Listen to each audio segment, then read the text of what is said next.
and that is chomp time for these guys. Yeah. Let me move around and let's have a look at this crop again. There you see, here's a big one. I think amongst the biggest one. There are a total of 120 crocodiles in this spot of the River Kaveri. This is the largest colony of crocodiles in the state of Karnataka. Yes, it's a very pretty day. And green on the banks and on the little islands. And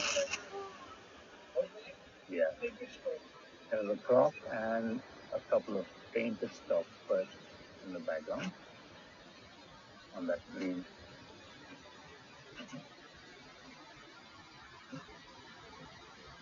So lots of birds.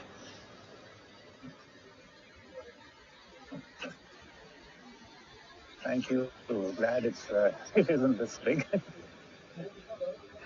That's quite scary, Penny. Let's hope we don't have such situations on this.